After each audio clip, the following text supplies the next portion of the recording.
मैं डॉक्टर प्रतिमा कोटा से आचार्य संस्कृत बाबू शोभाराम राजकीय कला महाविद्यालय अलवर। आज हम एमए फाइनल वर्ग द धर्मशास्त्र के प्रथम प्रश्न पत्र के अंतर्गत जो गौतम धर्म सूत्र है उसके प्रथम प्रश्न के अष्टम अध्याय का अध्ययन करेंगे कि इस अध्याय में ये जो समाज है उस समाज में राजा और ब्राह्मण उनका क्या स्थान है, बहुश्रुत व्यक्ति कौन है, उसके क्या विशेषाधिकार हैं, 40 संस्कार क्या हैं उनके विषय में और 8 आत्मगुण बताए हैं। इन विषयों के ऊपर इसमें वर्णन किया गया है। तो प्रथम प्रश्न के का जो 8वां अध्याय है, इस 8वें अध्याय के पहले सूत्र में कहा है कि द्वौ लोके धृतव्रतो राजा ब्राह्मणश्च बहुश्रुत है, कि राजा और ब्राह्मण और वेद का विद्वान ब्राह्मण बहुश्रुत है कि वेद का विद्वान जो है ब्राह्मण, ये दोनों व्रत जो व्रत आदि धृत व्रतों की जो व्रत आदि हैं उन व्रतों के कर्मों को लोग को इस राष्ट्र में लोक में संसार में उसका पालन कराने वाले धारण कराने वाले होते हैं। अर्थात राजा और जो वेद को जानने वाला विद्वान है ब्राह्मण है, ये दोनों ही राष्ट्र को और जो राज्य है इसमें जो व्रत हैं, कर्तव्य हैं, नियम हैं, उनका पालन कराने वाले, उनको धारण कराने वाले होते हैं। इस प्रकार से इन दोनों के ऊपर ही राष्ट्र को जो है सुदृढ़ रहता है।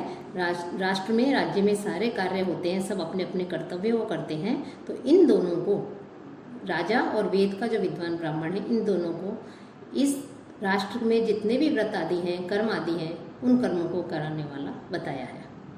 तयोः चतुर्विधस्य मनुष्य जातस्य अंतः संज्ञानां चलन पतनः सर्पणानां आयत्तम जीवनम, कि ये दोनों हैं तयोः कि ये दोनों ही चतुर्विधस्य कि 4 जो वर्ण हैं ब्राह्मण क्षत्रिय वैश्य शूद्र और जो वर्ण संकर इनसे उत्पन्न और जो जातियां हैं संकर जातियां आदि हैं, वो सभी उन सभी के मनुष्य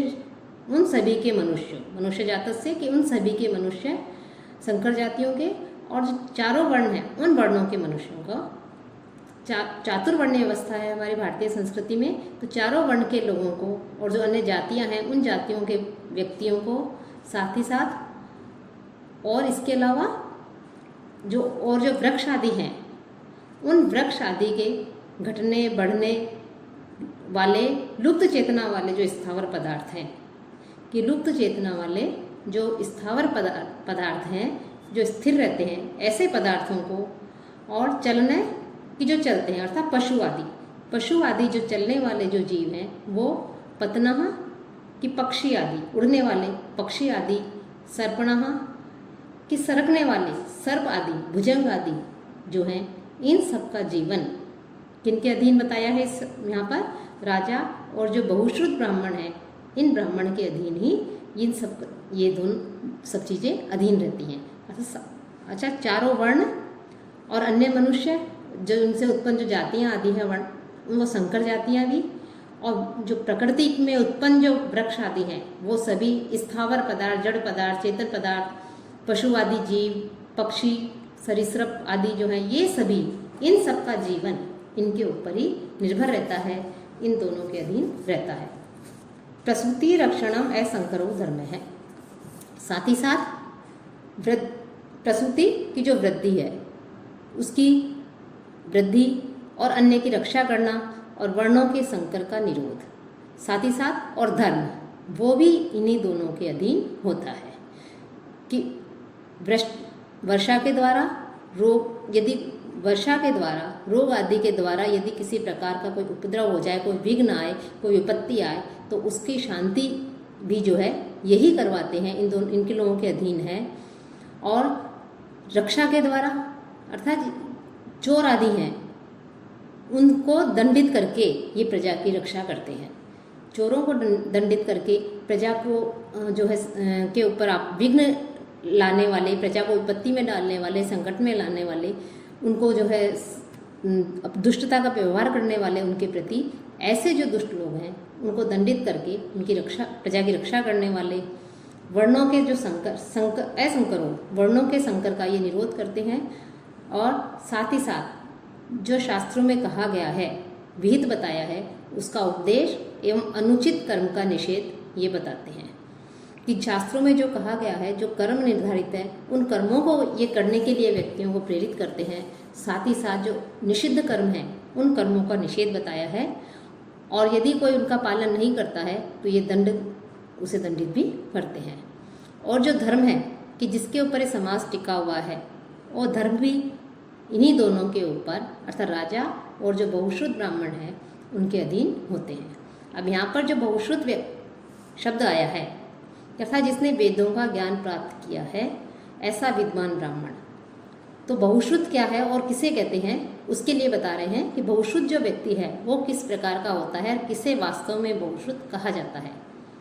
कि लोक वेद वेदांगविद, कि वह लोक व्यवहार को जानने वाला हो, कि लोक में जो व्यवहार होता हो, कि जनपद आदि में जो धर्म है, कर्तव्य है, कर्म है, उनको जानने वाला हो, उनके व्यवहार को जानने वाला हो, उसमें सिद्ध हो, लोक व्यवहार सिद्ध हो, चारों वेदों का ज्ञाता हो, साथ ही साथ जो 6 वेदांग बताए हैं, शिक्षा, कल्प, व्याकरण, निरुक्त, छंद, ज्योतिष, इनको जानने वाला हो। इसके अलावा वाक्यो वाक्य इतिहास पुराण कुशल है, कि वाक्यो वाक्य कि वेद शास्त्र संबंधी जो तर्कोक्ति के जो वचन है उन वचनों को जानने वाला हो, इतिहास महाभारत रामायण आदि को जानने वाला हो, और पुराणों का भी ज्ञाता हो, वो भी बहुश्रुत होता है। तद अपेक्षा है तदवृत्ति ही, कि लोक व्यवहार वेदशास्त्र आदि जो है उसकी अपेक्षा रखने वाला हो, कि वेदों शास्त्र की अपेक्षा रखने वाला हो, उसका ज्ञान रखने वाला हो, लोक में किस प्रकार का व्यवहार करना चाहिए, कैसा नहीं करना चाहिए, क्या शास्त्र सम्मत है, क्या शास्त्र विरुद्ध है, इसका ज्ञाता हो। साथ ही साथ इनके अनुकूल आचरण करने वाला भी हो, कि लोक के अनुकूल आचरण करने वाला हो, साथ ही साथ वेदों में जो बताया वेद विहित जो कर्म है उसके अनुसार कर्म करने वाला हो, आचरण करने वाला हो। ऐसा ये गुण भी बहुश्रुत व्यक्ति में होता है कि बहुश्रुत व्यक्ति इस प्रकार का होना चाहिए। साथ ही साथ 44 संस्कार ही संस्कृत है, कि जो 40 संस्कार हैं, वैसे तो 16 संस्कार मुख्य माने हैं, लेकिन 40 संस्कार धर्मशास्त्र में मुख्य माने गए हैं। तो जो गर्भाधान आदि जो संस्कार हैं वो सारे जिसके 40 संस्कार हुए हों वो भी जो है बहुश्रुत आता है, कि बहुश्रुत व्यक्ति को इस प्रकार का होना चाहिए कि उसके सारे संस्कार संपन्न हुए हों। इसके विषय में आगे और बताएंगे 40 संस्कार का नाम। इसके अलावा और क्या हो बहुश्रुत, कि त्रिषु कर्मसु अभिरत है, कि तीनों कर्मों में रत रहता हो, यजन, अध्ययन और दान। कि ब्राह्मण वर्ण जो है उस ब्राह्मण के लिए जो है यजन, याजन, अध्ययन, अध्यापन और दान देना लेना, ये कर्म ब्राह्मण के लिए बताए हैं। तो केवल उसका कार्य ये नहीं है कि वो दूसरों के यहाँ पे यज्ञ करवाने जाए, अध्यापन करवाए और दान ले, ये तीनों कर्म कर सकता है, लेकिन उसके लिए मुख्य कर्म है वो स्वयं भी यजन करे, अध्ययन करे, अच्छा वेद आदि का है उनका स्वाध्याय करे, प्रतिदिन उनका अध्ययन करता रहे, निरंतर ज्ञान की वृद्धि करता रहे, और दान आदि भी दी। इन 3 कर्मों में जो रत रहता है वो बहुश्रुत कहलाता है। षट्सुवा, कि या तो इन 3 कर्मों में तो रत रहता ही हो, साथ ही साथ जो 6 कर्म बताए गए हैं कि यजन, अध्ययन और दान, इनके अलावा याजन, अध्यापन और प्रतिग्रह अर्थात दान लेना, इसमें भी रत रहता हो वो बहुश्रुत होता है। साम्याचारिकेषु अभिविनीत है, कि साम्याचारिकेषु कि स्मृतियों में विहित, धर्मशास्त्रों में विहित जो कर्म हैं उन कर्मों को जानने वाला हो, साथ ही साथ अपने जो पिता आदि हैं उन पिता आदियों के द्वारा भी अच्छी प्रकार से उसके शिक्षा दी गई हो, शिक्षित किया गया हो, कि उसे अच्छी प्रकार से शिक्षा प्राप्त की हो, और स्मृतियों में विहित जो कर्म है, धर्म आदि हैं, कर्तव्य हैं, नियम है, उनका पालन करने वाला हो, ऐसा जो है वो बहुश्रुत होता है। षड्भिः परिहार्यो राज्ञा, ऐसे बहुश्रुत जो ब्राह्मण है, ऐसे उस ब्राह्मण को सब प्रकार से उस ब्राह्मण की रक्षा करनी चाहिए। साथ ही साथ राजा के लिए कहा है कि राज्ञा की राजा को षड्भिः कि 6 प्रकार के जो कष्ट बताए गए हैं उन कष्टों से मुक्त रखना चाहिए, कि राजा को जो है ऐसे बहुश्रुत ब्राह्मण को 6 प्रकार के जो दंड बताए हैं उन दंडों से, कष्टों से मुक्त रखना चाहिए। अब वो दंड के विषय में आगे कह रहे हैं और क्या करना चाहिए बहुश्रुत ब्राह्मण को, कि ऐसे बहुश्रुत ब्राह्मण का वध अर्थात शारीरिक दंड उसे नहीं देना चाहिए, बंधन, उसे जकड़ना, उसे बांध करके रखना, आर्थिक रूप से दंडित करना, उसे गांव से निकालना, उसके जो अवगुण है, दोष है, उसका प्रचार करना, उसका अपमान करना और त्याग के योग्य जो है वो नहीं होते। कि ऐसे ब्राह्मण यदि किसी प्रकार से जो है कोई कार्य करने में वो यदि शास्त्र के विरुद्ध, वैसे उन्हें नहीं जाना चाहिए और राजा जो है उसको भी यही करना चाहिए कि इनको भी यदि दंड देना भी पड़े किसी कारण से, तो ये कुछ दोष बताए हैं, दंड बताए हैं, ये उन्हें नहीं देना चाहिए। कि ब्राह्मण का वध नहीं करना चाहिए, उसे बंधन में नहीं जकड़ना चाहिए, आर्थिक रूप से दंडित नहीं करना चाहिए, गांव या शहर से बाहर नहीं निकालना चाहिए और उसके दोषों का सब जो है प्रचार करके उसका अपमान नहीं करना चाहिए और उसे त्यागना भी नहीं चाहिए। तो ये जो है उसके लिए कहा गया है, क्योंकि वो विद्वान है, ज्ञानमान है, तो कुछ यदि उसमें अवगुण हो तो उसके लिए अलग प्रकार से वो दंडित कर सकता है, लेकिन ये दंड उसे नहीं देने चाहिए। अब जो 40 संस्कार बताए हैं, उन 40 संस्कारों में ये 14वें सूत्र में कहा है कि गर्भाधान, पुंसवन, सीमंतोनयन, जातकर्म, नामकरण, अन्नप्राशन, चौल, उपनयनम, कि ये तो संस्कार, कि ये संस्कार जो है उस बहुश्रुत ब्राह्मण के होते हैं, उसके शास्त्रों के में विहित जो विधि है उस विधि के अनुसार उसके संस्कार होने चाहिए। और इनके अलावा चत्वारी वेद शास्त्र व्रतानी, कि वेदों में जो वेदाध्ययन के जो 4 व्रत बताए गए हैं उनका भी ज्ञान होना चाहिए। समावर्तन, स्नान और विवाह, ये जो है समावर्तन संस्कार होना चाहिए उसका, और विवाह संस्कार भी उसका होना चाहिए। और साथ ही साथ जो 5 महायज्ञ बताए गए हैं, देव यज्ञ, पितृयज्ञ, भूत यज्ञ, ब्रह्म यज्ञ और नर यज्ञ, मनुष्य यज्ञ, इन 5 यज्ञों का अनुष्ठान करने वाला वो होना चाहिए। कि प्रत्येक व्यक्ति के लिए वैसे तो 5 महायज्ञों का जो है उनको संपन्न करना, 5 महायज्ञों को करना सबके लिए आवश्यक बताया है, लेकिन बहुश्रुत व्यक्ति को प्रतिदिन नियम से ये 5 महायज्ञ भी करने वाला, इनका अनुष्ठान धार्मिक विधि पूर्वक करने वाला होना चाहिए। साथ ही साथ एतेषाम च, तथा आगे जो बताए गए हैं पाक यज्ञ आदि, उन यज्ञों का भी अनुष्ठान करने वाला होना चाहिए। अष्टका पार्वण श्राद्ध, श्रावणे, अग्रहायणी, चैत्र आदि जो ये बताए गए हैं पाक के 7 पाक यज्ञ संस्थाएं बताई गई हैं मुख्य रूप से, उनको भी जो है करने वाला होना चाहिए। कि अष्टका 19वें सूत्र में बताया है, अष्टका कि आग्रहायणी के बाद 3 जो अपर पक्ष आते हैं उनकी जो अष्टमी तिथि आती है, उन अष्टमी तिथि को किया जाने वाला पाक यज्ञ जो है वो अष्टका कहलाता है। या ये कह सकते हैं कि हेमंत और शिष्य ऋतु आती है, इनके 4 जो बाद वाले पक्ष हैं, अपर पक्ष हैं, उनकी अष्टमी तिथियों को जो यज्ञ किया जाता है, उसको जो पाक यज्ञ किया जाता है उसे अष्टका कहते हैं। कि यज्ञ जो है ये हमारे भारतीय संस्कृति का प्रमुख हिस्सा रहा है। कि याज्ञ या यज्ञ कह सकते हैं, इसमें 3 वस्तु मुख्य होती हैं, द्रव्य, देवता एवं त्याग। अतः यज्ञ का तात्पर्य है देवता के लिए जो है द्रव्य का त्याग करना, और जब हवन कहते हैं, होम कहते हैं, उसका अर्थ है किसी देवता के लिए अग्नि में द्रव्य की आहुति डालना। तो जो यज्ञ है वो यज्ञ जो है ब्रह्म जो बहुश्रुत है उसके लिए तो आवश्यक है ही। तो जो ये 7 पाक यज्ञ संस्थाएं हैं, इनको करने वाला भी वो होना चाहिए। कि अष्ट का जो पाक यज्ञ है इसको करे।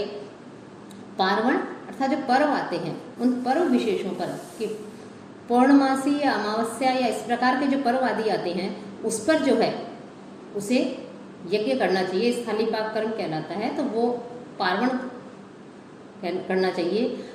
मासिक श्राद्ध करने चाहिए। श्रावण मास की पूर्णिमा को सूर्यास्त होने पर जो यज्ञ किया जाने वाला यज्ञ होता है उसे स्थाली पाक यज्ञ कहते हैं। तो इस प्रकार से जो श्रावणी यज्ञ अर्थात स्थाली पाक यज्ञ करे। अग्रहायणी कि मार्गशीर्ष जो मास है उसकी पूर्णिमा को किया जाने वाला सर्प बलि उत्सर्ग होम, ये अग्रहायणी कहलाता है। इस मास को करे, इसको जो है इस पाक यज्ञ को करे। चैत्र मास की पूर्णिमा को किया जाने वाला जो ईशान बलि शुल्कवादी है उस यज्ञ को संपन्न करें। साथ ही साथ आश्विन मास की पूर्णिमा को जो होम किया जाए वो भी वो करें। तो इस प्रकार से ये 7 पाक यज्ञ बताए गए हैं। अष्टका, पार्वण, श्रावणी, अग्रहायणी, चैत्री, आश्विजी। तो इस प्रकार से जो है उसे इन यज्ञों को 7 पाक यज्ञ हैं, इनको संपन्न करना चाहिए। इनके अलावा 7 हवीर यज्ञ हैं। ये जो 7 हवीर यज्ञ हैं वो हवीर यज्ञ भी करने के लिए कहा गया है कि इनके अलावा 7 हवीर यज्ञ भी करने चाहिए। उनमें है अग्नाधेय, अग्निहोत्र, दर्श और पूर्णमास, आग्रहण, चातुर्मास्य, निरुद्ध पशुबंध और स्वत्रामणि। ये 7 हवीर यज्ञ की संस्थाएं बताई गई हैं। इन्हें संस्कार भी कह देते हैं, ये भी संस्कार भी हैं। तो इनको जो है, इन 7 को भी जो है बहुशुद्ध जो ब्राह्मण है उसको करना चाहिए, तभी जो है वो बहुशुद्ध की श्रेणी में आता है। कि 7 हवीर यज्ञ हैं, साथ ही साथ 7 सोम यज्ञ भी बताई गई है। तो जो 7 हवीर यज्ञ की संस्थाएं बताई गई हैं, अग्नाधेय वगैरह, अग्नाधेय ये 7 जो हवीर यज्ञ हैं उनमें प्रथम हवीर यज्ञ है। इसे कह सकते हैं कि हम यह एक इष्टि है। इष्टि शब्द का अर्थ है ऐसा यज्ञ जो यजमान अर्थात याज्ञिक, जो यज्ञ का आयोजन कर रहा है वह एवं उसकी जो भार्या है अर्थात अर्धांगिनी है, पत्नी है, उसके साथ में 4 पुरोहितों की सहायता से संपादित करता है। और इस अग्नाधेय में कम से कम 2 दिन लग जाते हैं, तो इसे अग्नाधेय कहते हैं। कि और अग्नाधेय का तात्पर्य हम ये भी कह सकते हैं गार्हपत्य एवं अग्नि, जो अग्नियाँ हैं उनको स्थापित करने के लिए प्रज्वलित जो अंगार है, जो अग्नि है, उस अग्नि को विशिष्ट मंत्रों के साथ किसी विशिष्ट व्यक्ति के द्वारा किसी विशिष्ट काल एवं स्थल में रखना अग्नाधेय कहलाता है। और अग्नाधेय सब जो है ये यज्ञ संबंधी जो 7 कहते हैं उनके द्वारा संपादित होता है। तो इसी प्रकार से अन्यों के विषय में भी अलग अलग है। तो ये जो 7 हवीर यज्ञ हैं ये भी संस्कार में आते हैं। इसके अलावा 7 सोम यज्ञ की संस्थाएं हैं। अग्निष्टोम, अत्यग्निष्ठोम, उक्त, षोडशी, वाजपेय, अतिरात और अतोर्यम। ये 7 सोम यज्ञ जो है उस सोम यज्ञ की 7 संस्थाएं कही गई हैं। इन्हें ही संस्कार भी कहा गया है। इन्हीं ये संस्थाएं हैं सोम यज्ञ की, लेकिन इन्हीं को जो है संस्कार भी बता दिया गया है। तो इस प्रकार से इन सबको मिलाया जाता है, तो ये सब मिलाकर कुल 40 संस्कार हो जाते हैं। तो बहुशुद्ध वो होता है जिस ये 40 संस्कार जिसके संपन्न हुए हों या इनको करने वाला हो। साथ ही साथ अत अष्ट आत्मगुण, साथ ही साथ 8 जो आत्मगुण हैं वो भी होने चाहिए। कि 8 आत्मगुणों से युक्त भी होने चाहिए। वो बहुशुद्ध व्यक्ति के अंदर अपेक्षा की जाती है कि वो जो है 8 आत्मगुणों से भी युक्त हो। 8 आत्मगुण कौन कौन से हैं? कि सभी प्राणियों के ऊपर दया, सर्वभूतेषु, कि सभी प्राणियों के ऊपर दया, जितने भी चाहे वो जीव हो, जंतु हो, कोई भी हो, सभी प्राणी मात्र के ऊपर दया भाव रखना, क्षमाशीलता, अनसूया, कि दूसरों से ईर्ष्या नहीं रखना। दूसरा यदि समृद्ध है, उन्नति की ओर अग्रसर हो रहा है, बढ़ रहा है किसी भी तरह से, आर्थिक दृष्टि से और अन्य किसी दृष्टि से, तो उसको देख करके अपने मन में ईर्ष्या के भाव नहीं लाना, अर्थात उसे जलना नहीं, अपने मन में उसके प्रति द्वेष नहीं रखना, ईर्ष्या नहीं रखना, अनसूया। पवित्रता, अनायास, अर्थात जिस कार्य को करने से अपने को कष्ट होता हो उसे नहीं करना। अर्थात किसी कार्य को करने से हमें लगता है कि इससे हमें कष्ट होगा, हमें परेशानी होगी, तो उस कार्य को नहीं करना। कि जिस कार्य को करने से हमें कष्ट हो रहा है, पीड़ा हो रही है, तो इसी कार्य को यदि दूसरे के लिए भी हम करें तो उसे भी इतना ही कष्ट हो सकता है, पीड़ा हो सकती है, तो उस कार्य को भी नहीं करना। मंगल, कि शास्त्रों में जो प्रशंसनीय कर्म बताए हैं, जो प्रशस्त कर्म हैं, जो कर्म उसके लिए विहित हैं, जिनसे जो है वो उन्नति की ओर जा सकता है, उस वो धार्मिक कर्म है, अच्छा श्रेष्ठ आचरण है, ऐसे प्रशस्त कर्मों का आचरण करना, उन कर्मों का संपादन करना। अकार्पण्य, अर्थात किसी दीनता का भाव नहीं रखना, किसी से कुछ भी नहीं मांगना, किसी से कुछ भी याचना नहीं करना। और अस्पृहा, अर्थात किसी वस्तु के प्रति आकर्षित नहीं होना, उसकी लालच नहीं रखना, लोभ नहीं रखना।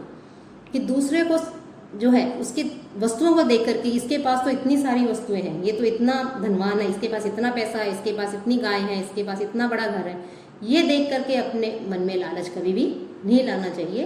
अर्थात अस्पृहा, दूसरे की वस्तु को प्राप्त करने की इच्छा नहीं रखना, उसकी वस्तु को देख करके लालच नहीं करना, ये 8 आत्मगुण है।